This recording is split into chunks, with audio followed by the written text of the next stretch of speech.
bênção que são esses slides aqui, que enquanto a gente fala aqui, o nosso irmão Kelby já coloca aqui para você acompanhar tudo certinho, para você não perder nenhuma referência. Por favor, desligue o seu celular, coloque no modo avião ou no silencioso. Evite levantar para tomar água, tá bom? Toda a reverência agora, ela é pouca. Nós vamos falar da palavra de Deus. Vamos ser bem sucintos e terminar no horário certo o nosso culto, em nome de Jesus. Então vamos lá. A pessoalidade do Espírito Santo. Quando nós pegamos a questão do Espírito Santo, o Espírito Santo no Antigo Testamento, ele foi considerado muito tempo. A gente precisa entender dois pensamentos. Existe um pensamento sobre a pessoa do Espírito Santo no Antigo Testamento e existe um pensamento sobre o mesmo nas epístolas paulinas. O pensamento das epístolas paulinas ele é um pouco diferente, porque Paulo já vai conseguir entender que o Espírito ele é distinto de Deus.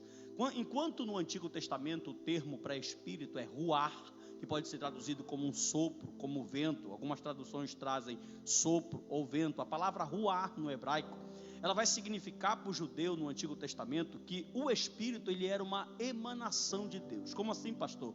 É como se ele fizesse parte do ser de Deus. Eles não vão diferenciar o Pai e o Espírito como duas pessoas distintas. Mas no pensamento dos autores do Novo Testamento, principalmente do apóstolo Paulo, o Espírito Santo ele já é mais distinto. E os teólogos sistemáticos, os responsáveis, vieram nos abençoar e fazer uma sistematização sobre pontos sistemáticos teológicos acerca da pessoa do Espírito de Deus. Quando nós falamos a questão do culto ao Pai e ao Filho, você não tem necessidade nenhuma de cultuar ao Pai. Tanto o culto a Deus Pai quanto a Deus Filho nas nossas igrejas, eles são coisas muito fáceis de ser vistas. Uma certa vez, quando eu estava cursando bacharelado ainda, um professor na aula de liturgia do culto cristão, achei que ele foi muito ousado, e um pastor batista, viu? Ele disse que ele não ensinava na igreja dele cultuar o Espírito Santo, por ele não achar base bíblica para isso no Novo Testamento e no Antigo Testamento. Então ele disse que nós encontramos, palavras dele, que nós encontramos textos fortes acerca do culto ao Deus Pai, ao Deus Filho, mas que ele não via nenhuma referência bíblica apontando para o culto ao Espírito. Em outras palavras, ele disse que lá na igreja dele, ele não ensinava adoração ao Espírito. Meu irmão, isso deu uma onda na sala de aula que tu não pode nem imaginar, mas numa outra oportunidade eu te conto essa história, ok? Só que quando nós não encontramos essa dificuldade, e às vezes parece que o Espírito Santo ele fica de lado. Isso se deu muito pela ideia também da questão da subordinação, que foi um termo que foi criado por um teólogo alexandrino chamado Orígenes.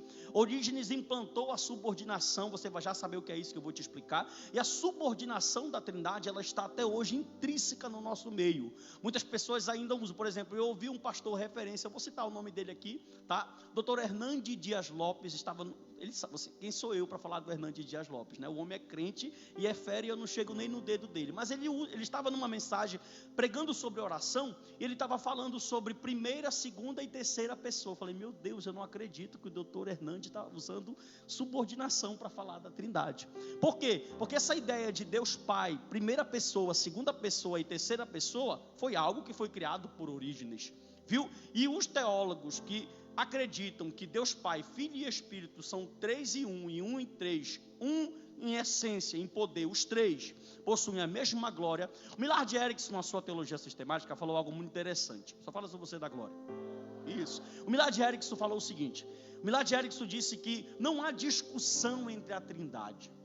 Não há um querendo olhar para o outro e falar assim, eu vou fazer mais, ou eu fiz mais, ou a glória maior vai ser para mim, porque tudo que eles fizeram juntos. Viu? Tudo que isso era para você ter dado um glória a Deus. Ou seja, não existe competição entre a Trindade Santa, eles um glorificando ao outro, e é justamente ao contrário da ideia de subordinação. Por que, pastor Narciso? Quando você escuta, olhe para mim, automaticamente, primeira pessoa, segunda pessoa, terceira pessoa, o que é que vem na tua cabeça? Uma porcentagem. Quando você fala Pai, primeira pessoa, poxa, todo poderoso, 100% de poder. Quando você ouve Deus Filho, o Filho vem em seguida, está mais abaixo, então ele tem 80%. Quando tu ouve o Espírito, coitado do Espírito, só sobrou 40% para ele. Só que quando você pega os autores bíblicos, Paulo e os evangelistas, olhe para mim, irmão, não dorme no culto em nome de Jesus. Quando você pega os autores do Novo Testamento, o que é que vai acontecer? eles vão tratar os dois em igual. E Agostinho de Hipona entendeu isso. Por quê? Porque em textos bíblicos, às vezes, os autores começam dizendo assim, porque Deus Pai, o Senhor Jesus e o Espírito. Em outro texto, o autor vai dizer, porque o Senhor Jesus, o Espírito e Deus Pai. E em outro texto ele vai falar, porque o Espírito, Deus Filho, ou seja, eles vão mudando a ordem. Em algum momento aparece Deus Pai como o primeiro, em outro texto aparece Deus Filho, e em outro texto Deus Espírito. Ou seja, na cabeça dos escritores bíblicos inspirados, não há essa competição de que um é maior e o outro é melhor. Ou seja, quebrando a ideia de subordinação. Então o conceito mais hoje aceito numa teologia reformada, é o conceito que é chamado de economia da Trindade. Olhe para mim. O que significa, pastor Narciso, economia da Trindade? Economia da Trindade significa que na salvação, antes da fundação do mundo, os calvinistas adoram isso, né? A salvação feita antes da fundação do mundo, cada pessoa da Trindade, que é Deus, da mesma forma, com a mesma essência, com o mesmo poder, eles têm um papel diferente. Vou fazer uma ilustração para você entender, como se fosse assim: Deus Pai deu a ordem, o Filho veio executar, e quem convence é o Espírito. Ou seja, um dando glória para o outro, e quando o Filho vem morrer, ele glorifica o Pai e o Espírito. Por quê? Ele glorifica o Pai porque ele está obedecendo a ordem do Pai, e ele glorifica o Espírito porque quem convence tudo do pecado, do juízo, da justiça é o Espírito. Quando o Pai dá ordem, ele glorifica tanto o Filho como o Espírito. Por quê? Porque ele glorifica o Filho, porque todo joelho tem que se dobrar e toda língua tem que confessar. Se não confessar, não chega lá. Está glorificando o Filho e está glorificando o Espírito, porque o Espírito esteve presente em todo o ministério de Cristo, do nascimento, na morte, na ressurreição, e vai estar no arrebatamento da igreja também. E por que o Espírito é glorificado? Porque quem convence você, quem te regenera, quem faz você crer no Evangelho é o Espírito. Então a jogada da Trindade, que é chamada de dança da Trindade, compre um livro do Jonas Madureira chamado Inteligência Humilhada. O livro chamado Inteligência Humilhada vai tratar justamente disso, que ele vai chamar de dança da Trindade. É um querendo glorificar o outro. Ou seja, quando o Filho faz a obra, a glória vai para os dois. Quando o Espírito faz a obra, a glória vai para o Pai e para o Filho. Quando o Pai faz a obra, a glória vai para o Filho e para o Espírito. Amém? Beleza. Então, quebrando essa ideia de primeira, segunda e terceira, que é um conceito errôneo, e entrando na economia da Trindade, a gente vai entender que o Espírito Santo, ele é uma pessoa. Outro ponto muito importante que a gente precisa frisar aqui nessa noite, é que quando se fala, principalmente no meio pentecostal, quando vai se falar assim, Gleison, Joel, Caio, que estão aqui, pregadores, irmão Arlindo, Bruno, vão dizer assim, olha, quando a gente, ser cheio do Espírito, Efésios 5,18, não vos embriagueis com o vinho que a contenda, mas enchei-vos do... Aí quando você fala encher do Espírito, automaticamente vem a ideia de um compartimento, um vaso que você é, né? Os que são vaso.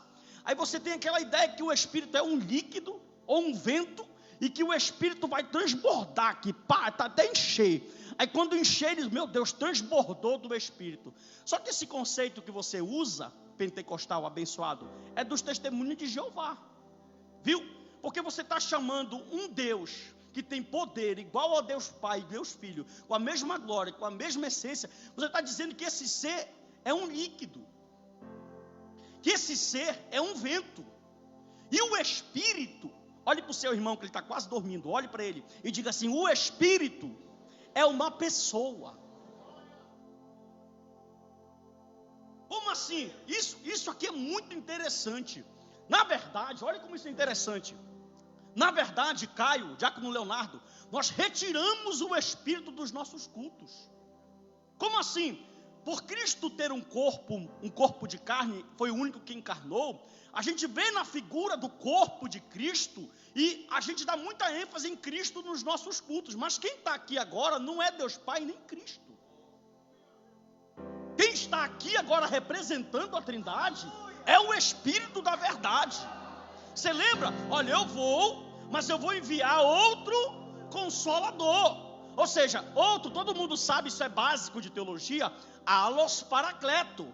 Allos significa um do mesmo poder, um do mesmo tipo no original. Cristo está falando, olha, eu vou. Então está tendo uma substituição. Olha isso. Se Cristo é uma pessoa e ele vai substituir e mandar um outro, ele não vai mandar qualquer. Ele vai mandar também uma pessoa. E ele mandou uma pessoa. Mas pastor, como é que o senhor consegue me provar biblicamente que o Espírito é uma pessoa? Vamos lá, é para isso que nós viemos hoje aqui. Primeira evidência, vamos lá. Porque o Espírito Santo, ele é uma pessoa. Coloca aqui, João capítulo 16, versículo de número 13, por favor.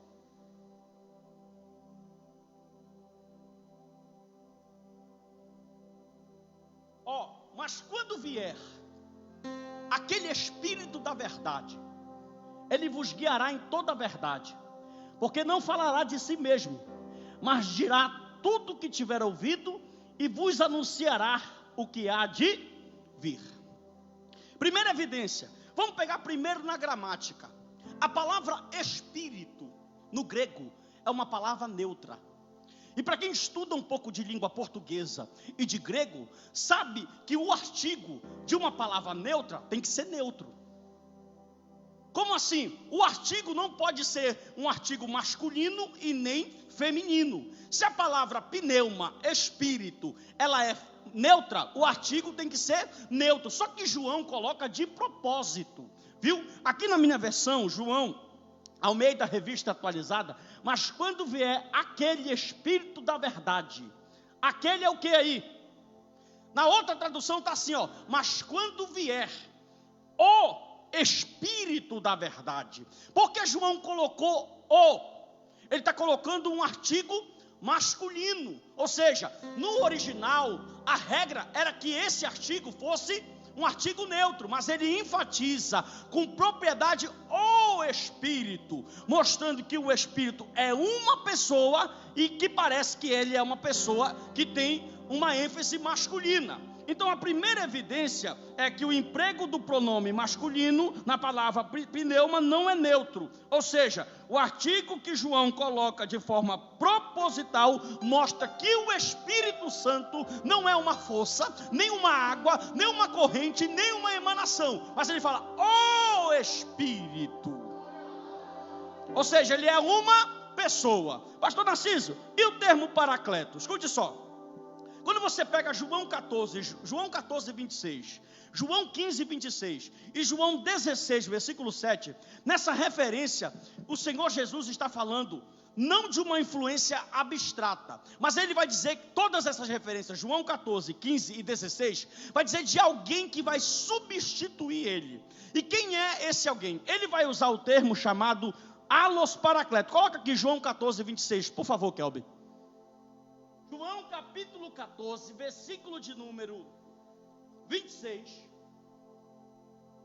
aleluia, mas aquele Consolador, o Espírito Santo, João 14, 26, mas aquele Consolador, o Espírito, coloca ao meio da revista atualizada, tu tem aí? Por favor, estou vendo um negócio estranho, agora. Mas o Consolador, o Espírito Santo, a quem o Pai enviará em meu nome, esse vos ensinará todas as coisas. A substituição é uma pessoa por outra pessoa. Você já viu uma água ensinar? O testemunho de Jeová, você já viu um vento ensinar? Esse ensina. Leia de novo.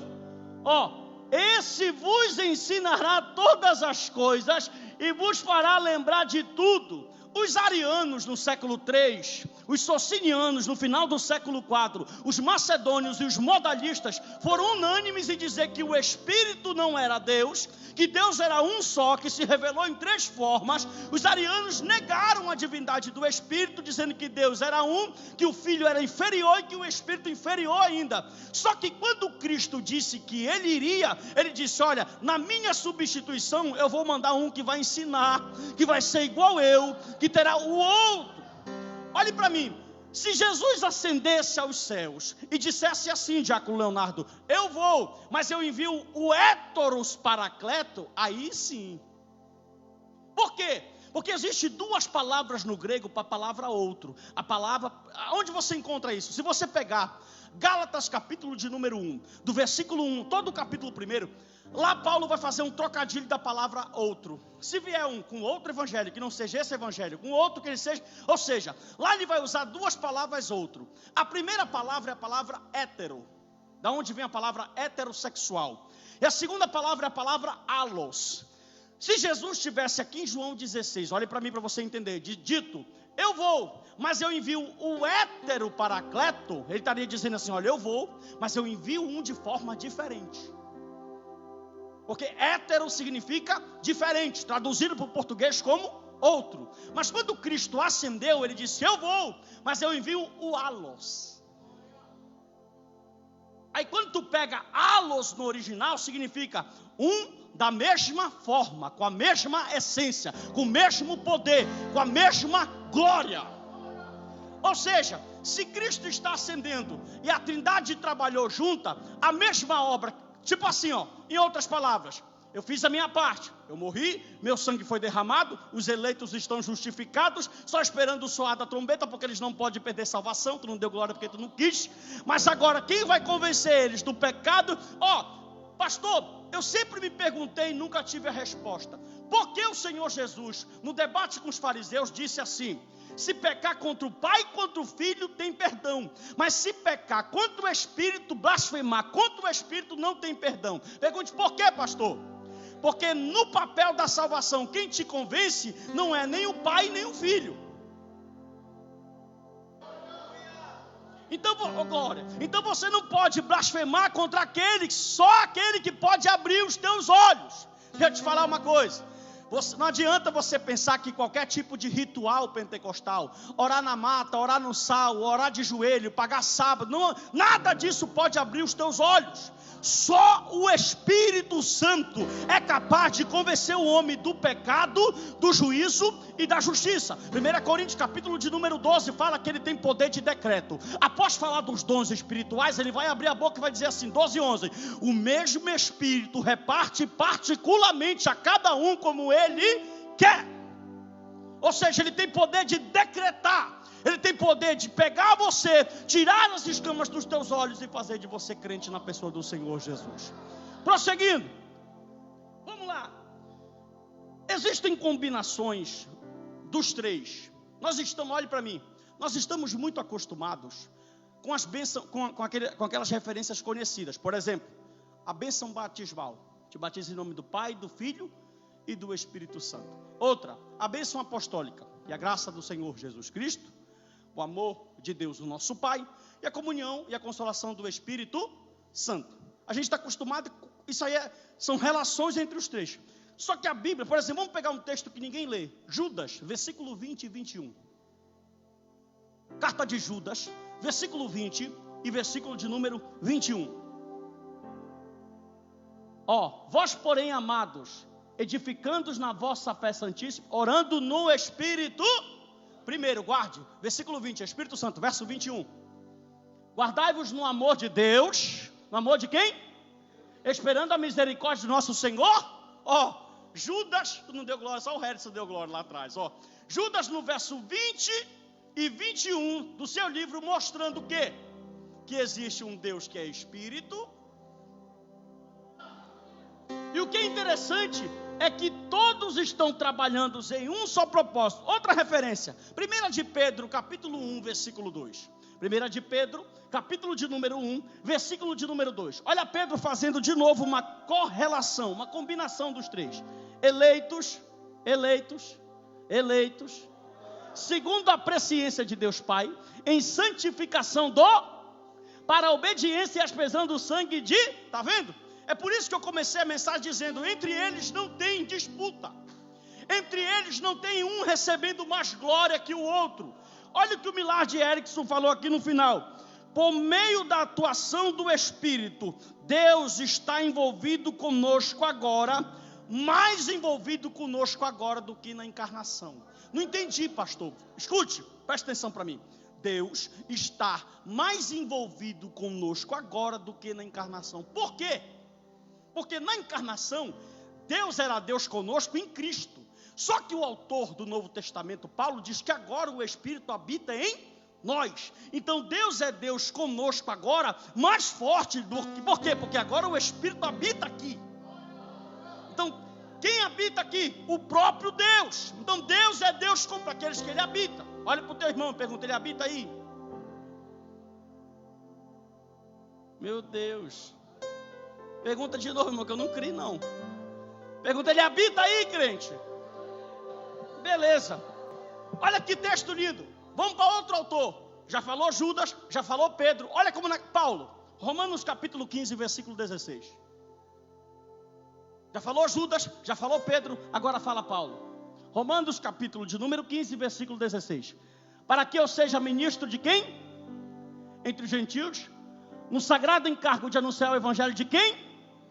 De modo que a oferta dele seja aceitável uma vez santificada pelo Espírito. Aí o camarada quer dizer que não tem Espírito, que o Espírito não é Deus. Olha a Trindade.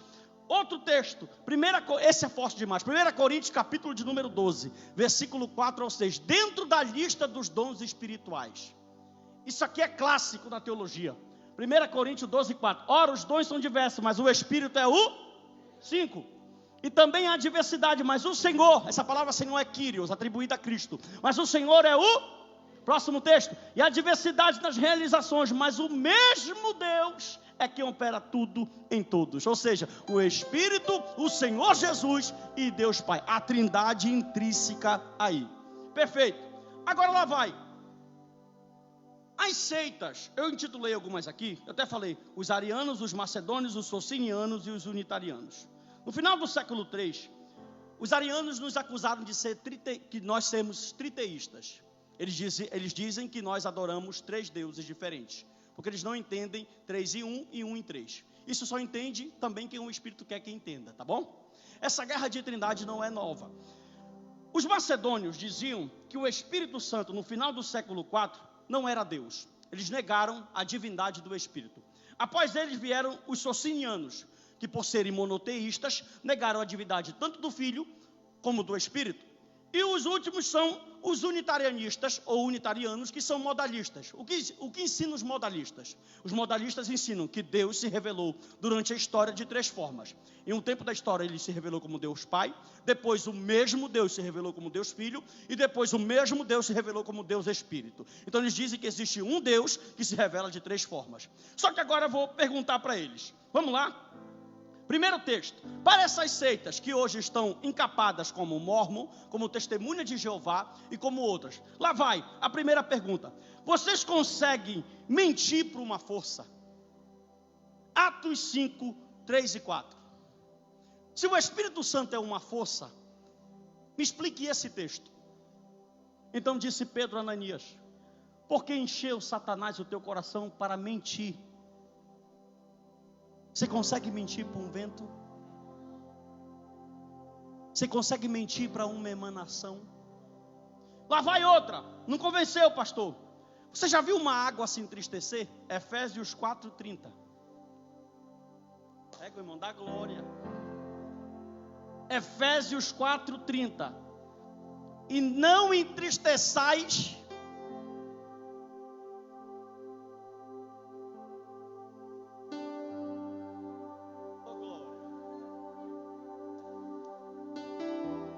suficiente, então lá vai.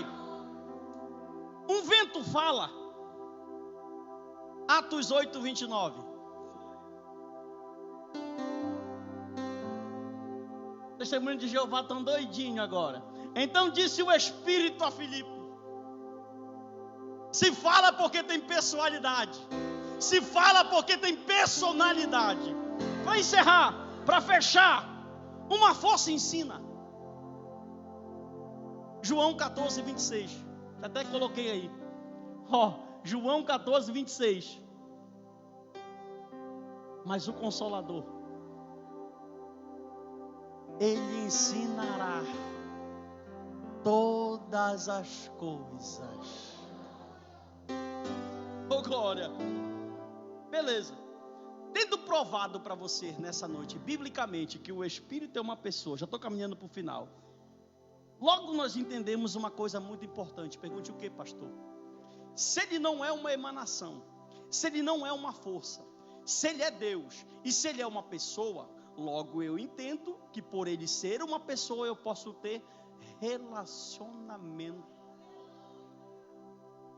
Porque você não consegue se relacionar com uma força, mas você consegue se relacionar com uma pessoa. Por isso que eu intitulei e coloquei bem aqui, ó.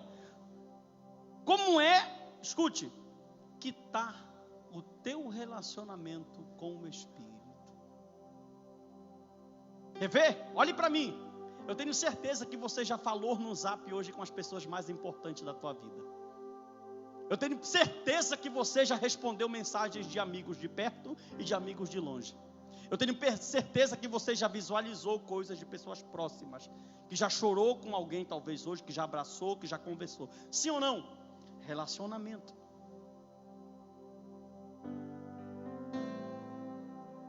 Da mesma forma que eu tenho certeza que há muito tempo tu não conversa com o Espírito.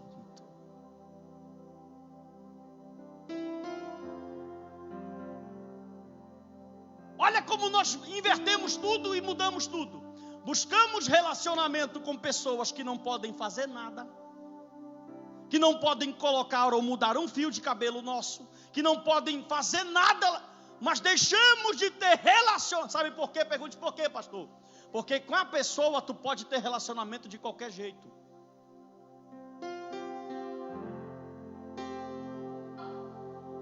Mas olha o que Jesus falou no 14:26, olhe para mim. O Espírito da verdade que o mundo não pode receber. Nesse texto bíblico, Cristo está ensinando à igreja, aos apóstolos, que para você ter relacionamento com Ele, você precisa conhecê-lo e saber algumas características. Deixa eu te lembrar, só para você entender. Primeiro, olha o nome do Espírito: Espírito Santo.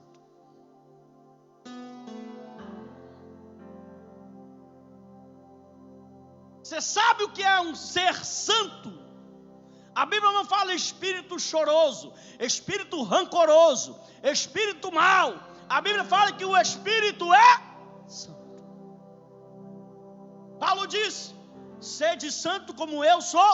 Efésios 1:4, ele vos chamou para ser santos e irrepreensíveis. Pedro na sua epístola dizendo que o chamado para os eleitos é para viver em santidade. Por quê? Porque para ter relacionamento com o Espírito. Porque o mundo não pode receber. Porque o mundo jaz a concupiscência dos olhos, a soberba da carne. Se quiser viver com o Espírito, um dos pontos de muitas vertentes da palavra santificação, uma das mais fortes, qual é? Separação. Separação. Consagração. Vou mais além. Exclusividade. Olha isso. A Bíblia diz que ele tem ciúmes. Não pense você que você consegue ter um relacionamento à la Grécia com ele, que não dá. Tipo assim, Espírito, eu te adoro no culto, mas aqui fora eu vivo do meu jeito. Não dá. Não tem como. Viu? O relacionamento tem que ser um relacionamento santo, separado, exclusivo. Sai do culto, já acabou a praga, né? Vai direto pro Big Brother. Tá rodando no culto. Quando chega na casa, Big Brother. O espírito que estava sapateando não era? Eu sei de quem era. Porque esse daqui, ó, é santo. Tá rodando no culto, olhe para mim. Está rodando no culto, falando em mistério, em línguas estranhas. Mas o comportamento lá é pior do que ímpio. Que espírito esse? É todos, menos o santo.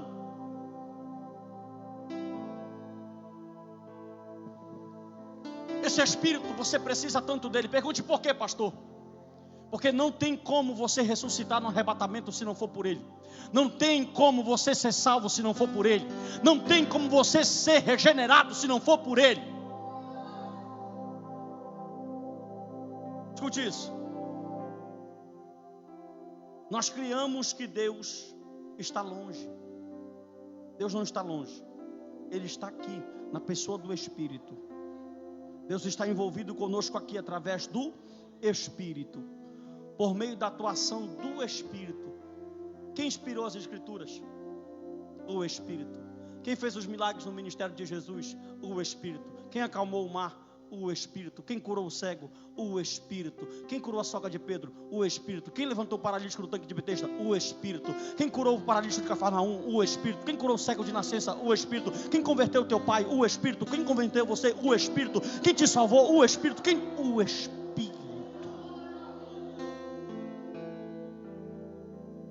Mas você pensa que ele só é aquele ser que faz tu pular no culto. Vivendo uma vida na igreja e não conhece o Deus que habita aqui, em todo o culto. Eu vou, mas eu envio um igual eu. Vamos fazer diferente para encerrar hoje. Curve sua cabeça e nós vamos orar para Ele.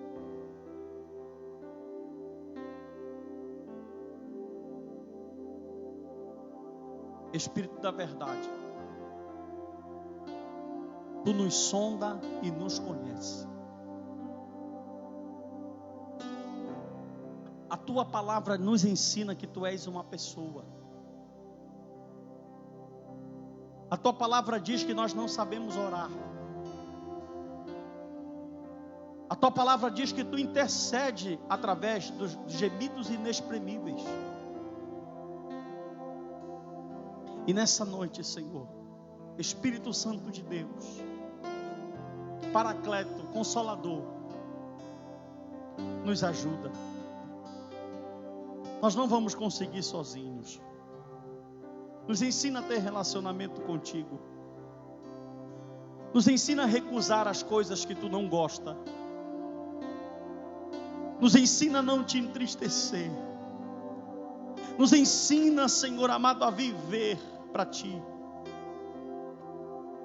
Quantas vezes nós falamos, pensamos, fazemos e não nos damos conta que estamos te entristecendo. E o apóstolo Paulo disse que Tu é o Espírito que é o penhor, é o selo da nossa salvação. Nós não queremos viver longe de Ti. Tu não és uma força, Tu não és um vento, Tu és uma pessoa. Tu és uma pessoa que nos conhece. Tu és uma pessoa que nos sonda. Tu és onisciente como Pai. Tu és poderoso como Filho. É Tu que regenera. E a Tua palavra ensina que a regeneração só vem através da pregação das Escrituras. A fé vem pelo ouvir, e ouvir a palavra. É Tu que usa o pregador, é Tu que usa o cantor. Os dons espirituais são Teus, os dons ministeriais são Teus, os dons de serviço são Teus. Nós não temos nada, nós não somos nada, nós somos pecadores desgraçados.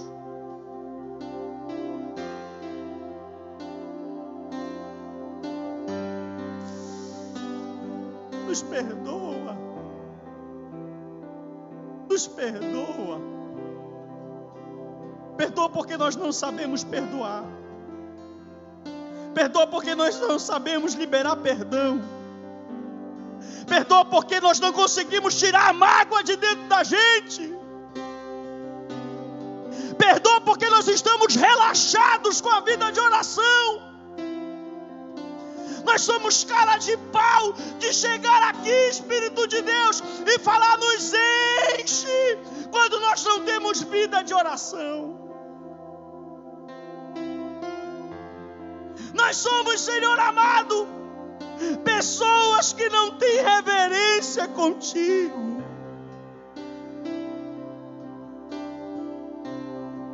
Mas uma das tuas principais qualidades é perdoar. É levantar, é colocar de pé, é dar um banho de graça, é dar mais uma oportunidade. Em nome de Jesus Cristo, Senhor, eu quero te agradecer. Toma conta da nossa vida, guarda essa igreja, guarda o nosso lar, guarda a nossa família, blinda a nossa casa. Nos ensina a ter relacionamento contigo, em nome de Jesus. Se nós aprendermos a ter relacionamento contigo, a nossa família não vai destruir, o casamento não vai fracassar, todas as áreas da nossa vida serão bem-sucedidas, porque tu estarás conosco em todos os momentos. Em nome de Jesus nós oramos, nós te agradecemos, e que todos possam dizer amém. Aplauda o Espírito de Deus nessa noite.